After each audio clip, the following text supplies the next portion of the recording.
Hello you guys, and welcome to another video by Mrs. Nurhan Abdulaziz. And this time we are done with the grammar lessons and we have time for poetry. If you remember, we have finished Under the Greenwood in Trees in one of our classes in our dear school, Genicles National School, and today we're going to finish the second one, which is entitled Ledger. Are you ready? Let's go! Before we get to the poem itself, here is a brief account on the poet. It's written by William Henry Davies. William was born in Wales in 1871, as you can see here. He didn't have much education as a child, so he didn't graduate from high school or get a degree. He tried different jobs. He tried selling things in the streets of England. It didn't work. He tried tramping in America and it didn't work. After 8 years of trying to find a suitable job for himself, he finally decided to be a writer or a poet, and he published his first book of poems, which was very successful at the time. And his life was ended, or he died in 1940. Now let's get to our poem. Ledger, and as I mentioned before, it means free time.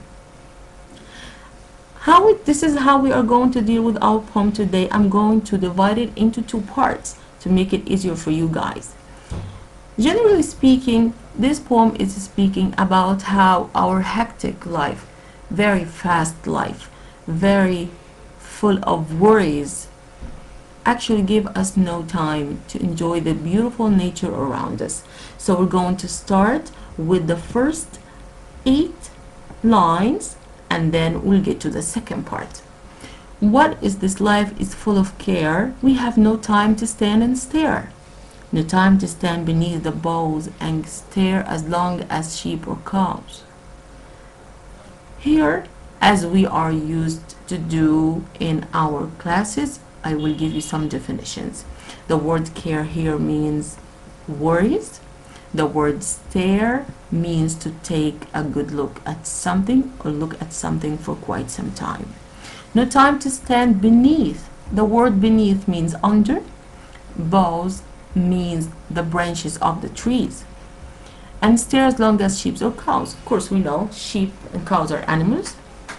No time to see. When we pass through the woods, the forest.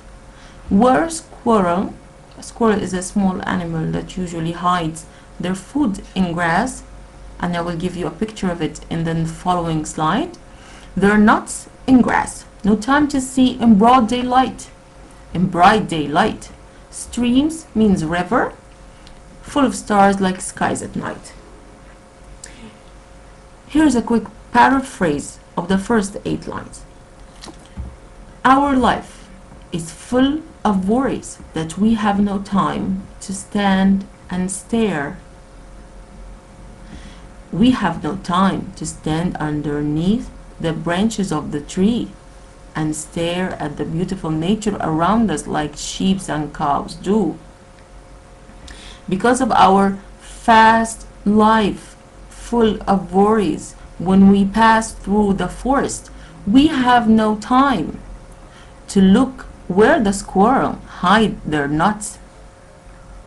Even when the sun is up in the sky and it's a bright day, we do not take the time to look at the streams or the rivers, and the water is all sparkling because of the reflection of the sun on the water. And the streams in this case looks like stars sparkling or shining at night. What about the second part here, starting from this one? No time to turn a beauty glance. A glance mean a quick look, and watch her feet and how they dance. No time to wait till her mouth can enrich. When you enrich something, you make it rich. That smile her eyes began. As you can see in these 4 lines here, the poet is drawing a very beautiful picture of nature, as if it's a beautiful girl dancing and smiling. What kind of life do we have if we don't have the time to enjoy nature around us?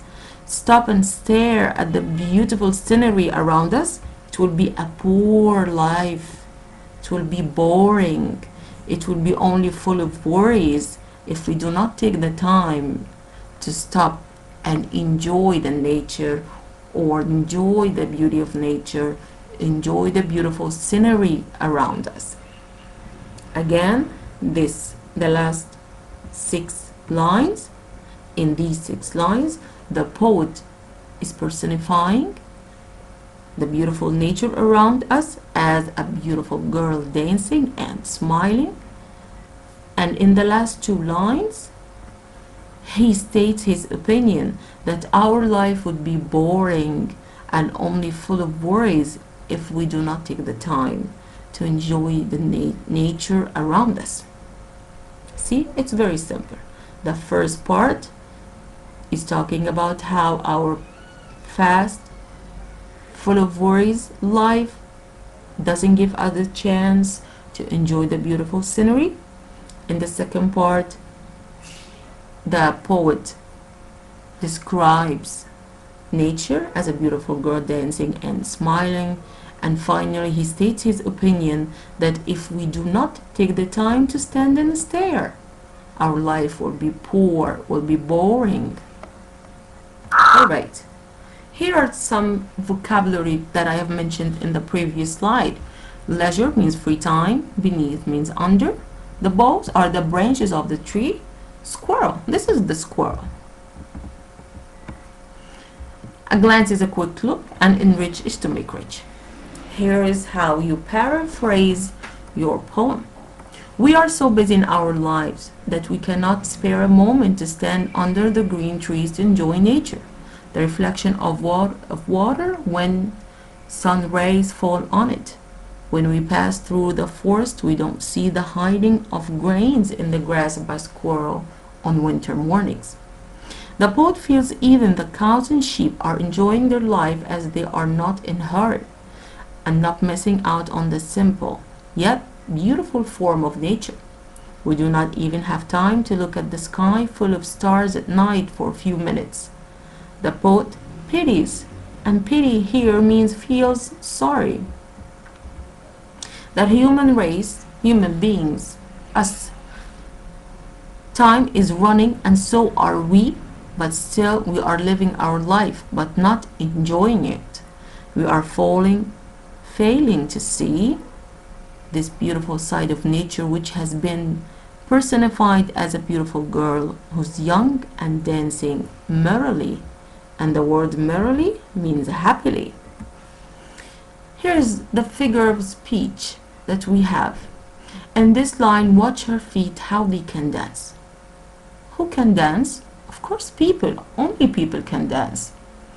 So, when the poet describes nature as a girl dancing, that's a personification. Here it is. The poet personifies nature as a beautiful girl dancing. This is number 1. Number 2, streams full of stars, like stars at night. The word like means that this is a simile. The poet likens the sparkling water in the stream to stars at night. Finally, what is the rhyme scheme? And as we said before, the rhyme scheme is the last sound I hear in each word at the end of each line. The rhyme scheme in our poem is A A, B B, C C, D D, E E, F F, A A. I repeated A A again. The last 2 lines are similar to the first ones. Alliteration, and as if you can remember, alliteration means 2 words on the same line. They start with the same sound. Here in line number 2 we have stand and stare. Start with the sound S, and as we used to say, the repetition of sound S gives what? Yes, internal music. Great. And in line number 8 we have star and skies. That's again the repetition of sound S, which gives internal music. That's it for today. Thank you for watching. Have a great day. Bye bye.